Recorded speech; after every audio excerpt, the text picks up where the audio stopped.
अस्सलाम वालेकुम स्टूडेंट। आज के लेक्चर में हम पढ़ेंगे ब्रांचेस ऑफ बायोलॉजी। जैसे कि इससे के पिछले लेक्चर में हमने पढ़े थे बायोलॉजी की डेफिनेशन और उसकी मेजर ब्रांचेस। सो आज हम पढ़ेंगे बायोलॉजी की ब्रांचेस। ठीक है, तो सबसे पहले ब्रांच क्या है? मॉर्फोलॉजी। ठीक है, मॉर्फोलॉजी के ब्रांच अगर हम गौर से देखें इस ब्रांच को, तो मॉर्फ का मतलब क्या है? मॉर्फ का मतलब है सिचुएशन।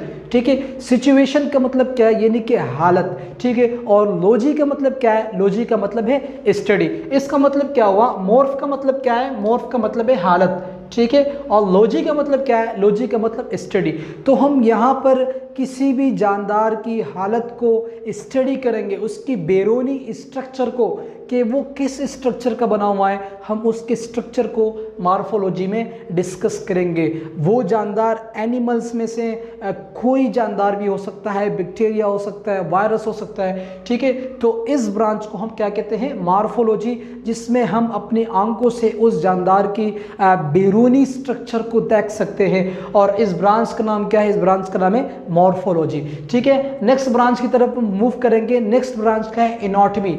जी हाँ, तो एनाटॉमी एक ऐसी ब्रांच है जिसमें हम किसी भी जानदार, किसी भी ऑर्गेनिजम्स के अंदरूनी ऑर्गन्स को देखते हैं। ठीक है, जैसे कि इंसान की अगर हम बात करें, इंसान के लीवर हो गया जिसे जिगर कहते हैं, किडनी हो गए, दिमाग, गुर्दे, ये सब क्या है? ये सब इंटरनल ऑर्गन्स है। और इन इंटरनल ऑर्गन्स की स्टडी क्या कहलाती है? एनाटॉमी।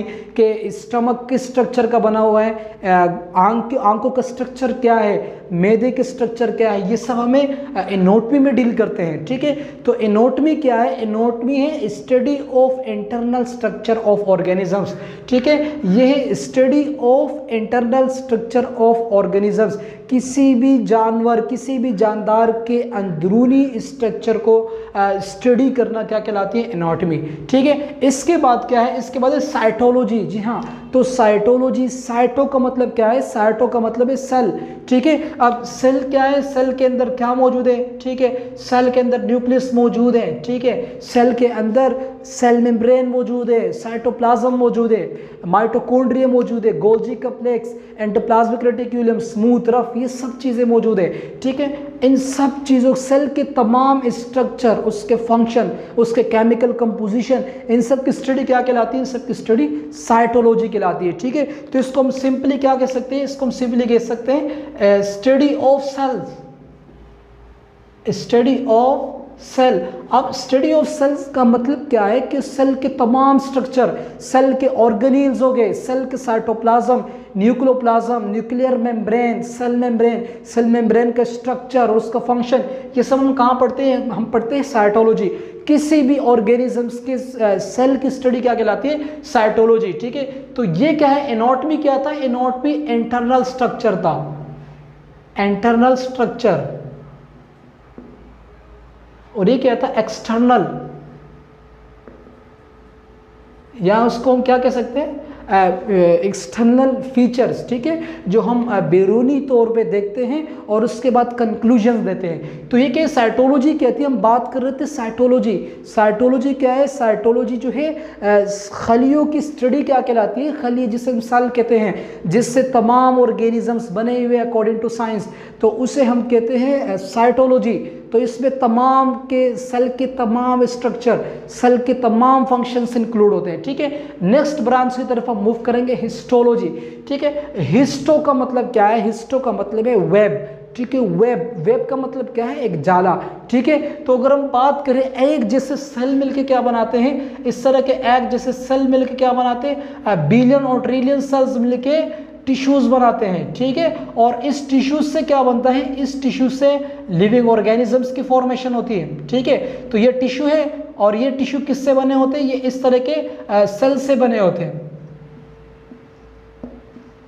ठीक है, इस तरह के सेल्स मिलके बिलियंस तादाद में, लाखों और करोड़ों तादाद में मिलके ये टिश्यूज बनाते हैं। ठीक है, और उस टिश्यूज के कितने टाइप्स होते हैं? एपिथेलियल टिश्यू हो गए, कनेक्टिव टिश्यूज हो गए, नर्वस टिश्यूज हो गए, और मस्कुलर टिश्यू होते हैं जिससे हमारे बॉडी के मसल्स बने होते हैं। ये सब किससे बने होते हैं? ये सब सेल से बने होते हैं, क्योंकि इस तरह के सेम सेल मिलके क्या बनाते हैं? सेम सेल मिलके टिश्यूज बनाते हैं। ठीक है, तो टिश्यूज की स्टडी क्या कहलाती है? टिश्यूज की स्टडी हिस्टोलॉजी कहलाती है। ठीक है, इसके बाद नेक्स्ट ब्रांच क्या है? इसको हम देखें, study of tissues, study of tissues, ठीक है। तो ये कंसेप्चुअल स्टडी है। इसके बाद क्या है, फिजियोलॉजी। जी हाँ, फिजियोलॉजी का ताल्लुक एनाटॉमी के साथ है। एनाटॉमी अगर समझ आएगी तो फिजियोलॉजी अल्टीमेटली समझ में आएगी, ठीक है। एनाटॉमी में क्या था, तमाम ऑर्गन्स की अंदरूनी, जो अंदरूनी ऑर्गन्स है, ठीक है, जो हमें नज़र नहीं आते, ठीक है, उनके स्ट्रक्चर को डिफाइन करना होता है। उनके स्ट्रक्चर किस चीज़ से बना होता है, स्ट्रक्चर में क्या क्या चीज़ें मौजूद होती हैं और इनके काम क्या है, फंक्शन क्या है, आंखों का काम क्या है, हाथों का काम क्या है, हड्डियों का काम क्या है, ये सब क्या है, ये सब फिजियोलॉजी है, ठीक है। तो इसको हम बात करेंगे study of functions of different parts of organs, ठीक है।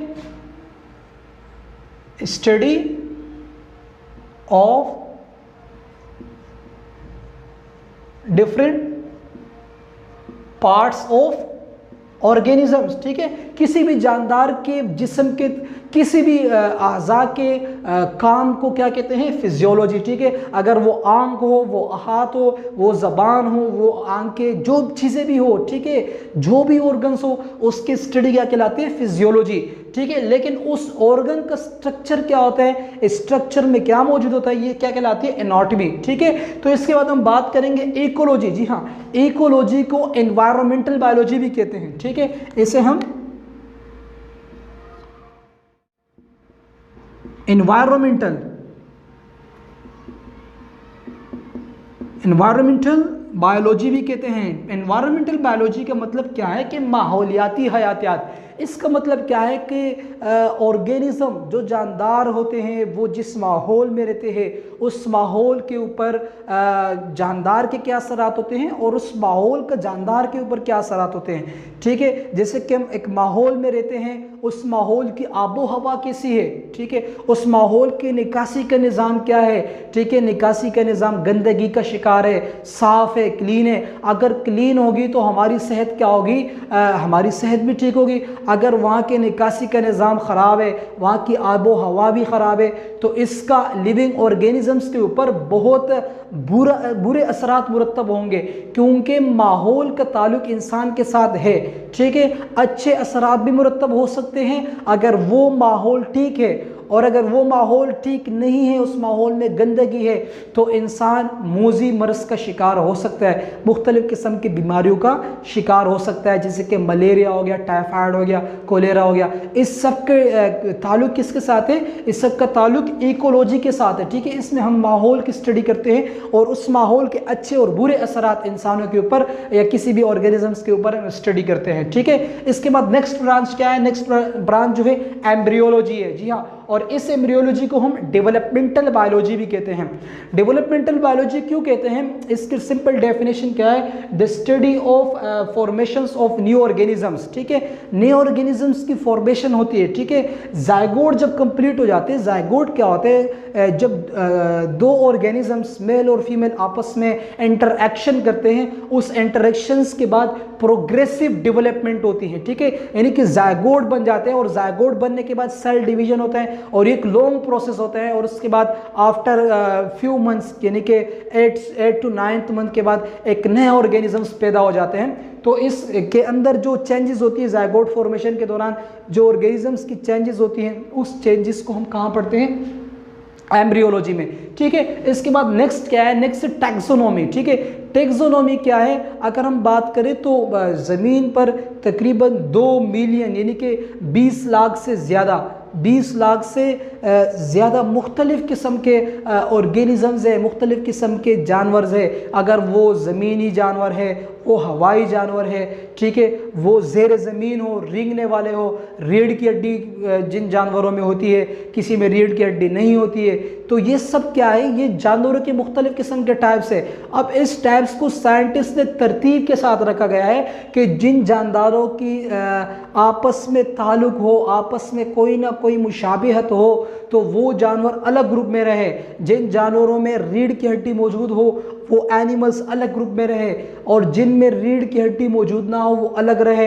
जो रेंगने वाले हैं उनको अलग ग्रुप में रखा गया है, जो रेंगने वाले नहीं है उनको अलग ग्रुप में रखा गया है। अच्छा, हवा में उड़ने वाले जो जानवर है उनको अलग रखा गया है, जो अंडे देने वाले जानवर है उनको अलग रखा गया है, जो आम आंख से नजर ना आए उन जानवरों को भी अलग रखा गया है। तो ये आने वाली नस्ल के लिए आसानियां पैदा कर दी है साइंटिस्ट ने। तो इनकी स्टडी जानदारों की दर्जाबंदी यानी कि उनकी classification, the study of arrangement and classification of organisms is called taxonomy. ठीक है, जानदारों को तरतीब से यानी दर्जाबंदी करना टैक्सोनॉमी कहलाती है। ठीक है, इसके बाद क्या है, इसके बाद है जेनेटिक्स। ठीक है, जेनेटिक्स क्या है, वालिदैन जो अपने तमाम तर वरूसी खवास होते हैं, ठीक है, जो इनहेरिटेंस होते हैं, जो अपने करेक्टरिस्टिक होते हैं, उनके सेम रिजेंबलिंग्स होते हैं, वो अपनी नई नस्ल में ट्रांसफ़र कर देते हैं। ठीक है, अब नई नस्ल में ट्रांसफ़र हो जाते हैं, फिर उनमें और उनके वालिदैन में कोई ना कोई रिजेंबलेंस यानी कि उनमें कोई ना कोई सेम पॉइंट होती है पहचानने के लिए कि ये जो नई नस्ल है ये अपने वालिद पे गया है, या ये इनकी आंखें या इनके बाल अपनी माँ की तरह है या अपने भाई की तरह है। ये सब क्या है, ये सब जेनेटिक्स है। ठीक है, जेनेटिक्स क्या है, ये मौरूसी खवास का तबादला होता रहता है नस्ल दर नस्ल, जिसमें वालिदैन अपने मौरूसी खवास को अपनी नई नस्ल में चेंज करवाते हैं। ठीक है, शिफ्ट करवाते हैं। तो इसकी स्टडी क्या कहलाती है, इसकी स्टडी जेनेटिक्स कहलाती है। ठीक है, इसके बाद पैलियोंटोलॉजी। पैलियोंटोलॉजी क्या है, study of fossils, study of fossils. Fossils क्या होते हैं, फॉसिल्स वो गली सड़ी चीज़ें होती है, वो डेड ऑर्गेनिक मटेरियल्स होते हैं जिन जानवरों की वजूद ख़त्म हो जाती है और ज़ेर ज़मीन या पहाड़ों में या तालाबों में उनके पुराने कोई ना कोई स्ट्रक्चर, कोई ढांचा या कोई भी चीज़ जो है साइंटिस्ट ने उनको उठा के म्यूज़ियम में रखा होता है स्टडी के लिए। पैलियोंटोलॉजी क्या है, पैलियोंटो का मतलब फॉसिल्स, फॉसिल्स का मतलब ये गली सड़ी चीज़ें जो ख़राब शुदा चीज़ें होती है, जिसको या तो ज़मीन से निकाला गया होता है या पानी से या पहाड़ों से निकाला गया होता है, और उन जानवरों के स्ट्रक्चर को डिफाइन करने के लिए जिनकी नस्ल ख़त्म हो गई है। ठीक है, जैसे कि डायनासोर की बात करें, उनकी नस्ल ख़त्म हो गई है, शिकार करते करते उनकी नस्ल ख़त्म हो गई है। तो हमें ये बात कैसे पहुंची कि डायनासोर के विंग्स जो पर होते हैं वो इस तरह है, डायनासोर का माउथ जो है इसका स्ट्रक्चर ये है, फला वगैरह वगैरह, ये सब हमें कौन प्रोवाइड करता है, पैलियोंटोलॉजी। तो पैलियोंटोलॉजी को भी मज़ीद दो हिस्सों में डिवाइड किया गया है। ठीक है, ऐसे पौधे भी हैं जो अब ज़मीन में नहीं रही है। ठीक है, वो तो मुख्तलिफ वजह हो सकती है, ठीक है, वो अलग बात है। लेकिन जो पौधों के फॉसिल्स होते हैं उससे हम कहाँ डिस्कस करते हैं, पैलियोबोटनी में। ठीक है, पैलियो का मतलब फॉसिल्स और बोटनी का मतलब जड़ी बूटियाँ। और एनिमल्स जो जिससे जैसे कि मैंने इस ब्रांच की स्टार्टिंग में आपको बताया कि एनिमल्स की जो डेड गली सड़ी चीज़ें होती है, डेड ऑर्गेनिक मटेरियल्स होते हैं, या उनके कोई किसी किस्म का कोई हड्डी या कोई विंग्स, उसकी स्टडी क्या कहलाती है, पैलियोजूलॉजी। ठीक है, इसके बाद नेक्स्ट क्या है, इसके बाद नेक्स्ट है बायोकेमिस्ट्री। ठीक है, तो बायोकेमिस्ट्री को हम केमिस्ट्री ऑफ लाइफ भी कहते हैं,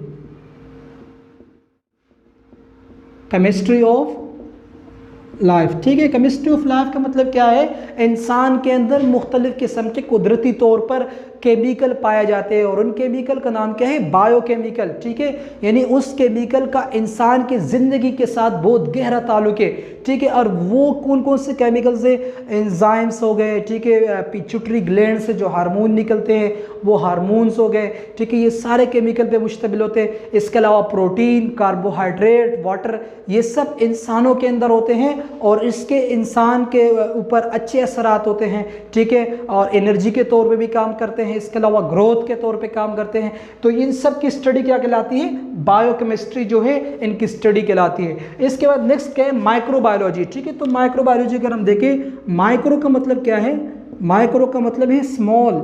ठीक है, और बायोलॉजी का मतलब क्या है, हयातियात। ठीक है, तो खुर्द हयातियात, इसका मतलब खुर्द हयातियात, खुर्द का मतलब खुर्दबीन से निकला हुआ है, जैसे हम माइक्रोस्कोप कहते हैं। तो यहाँ पे क्या है, यहाँ पे ऐसे छोटे जानवरों को माइक्रोस्कोप पे देखते हैं जो हमें बीमारियाँ कॉज करवाती है।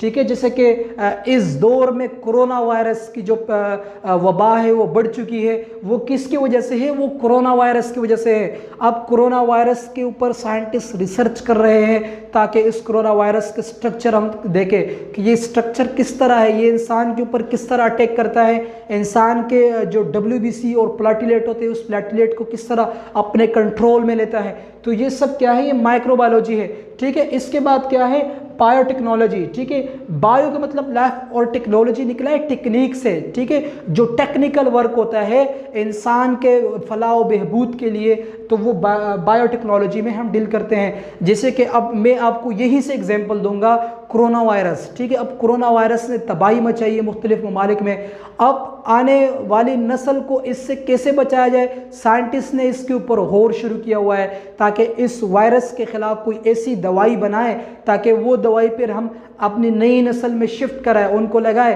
ताकि ये कोरोना वायरस 10 साल या 20 साल बाद अगर अटैक करे तो उस नई नस्ल की बॉडी में इस वायरस के खिलाफ वैक्सीन मौजूद हो ताकि वो आसानी के साथ इस कोरोना वायरस को शिकस्त दे सके। इसकी वजह क्या है, इसकी वजह ये है कि ताकि वो नई नस्ल इस बीमारी से महफूज रहे, तो इस अमल को क्या कहते हैं, वैक्सीनेशन। तो वैक्सीनेशन कहाँ पर इजाद करते हैं, बायोटेक्नोलॉजी में इसको हम इजाद करते हैं, साइंटिस्ट इसको बायोटेक्नोलॉजी में इजाद करते हैं और हम बायोटेक्नोलॉजी इसी वजह से ही पढ़ते हैं। इसके अलावा मुख्तलिफ़ किस्म के बैक्टीरिया हो गए, ठीक है, जो इंसान को ख़तरनाक बीमारी कोस करवाती है, जैसे कि टाइफाइड हो गया, मलेरिया हो गया, कोलेरा हो गया, इन सब बैक्टीरिया को ख़त्म करने के लिए बायोटेक्नोलॉजी के ज़रिए एंटीबायोटिक्स बनाए हैं। अब वो एंटीबायोटिक्स क्या है, वो इंसान को लगाए जाते हैं ताकि इस बैक्टीरिया को ख़त्म किया जाए और इस बैक्टीरिया से जो बीमारी इंसान को लगी है जल्दी ही वो इंसान इससे रिकवर हो जाए। तो ये सारी चीज़ें हम कहाँ पढ़ते हैं, बायोटेक्नोलॉजी। इस तरह मुख्तलिफ़ किस्म के प्रोडक्ट्स आते हैं इंसान के फलाह व बहबूद के लिए। ठीक है, तो उम्मीद रखता हूँ कि आज के ब्रांचेस जो बायोलॉजी चैप्टर नंबर 1 के ब्रांचेस थे आपको आसानी से समझ में आए होंगे।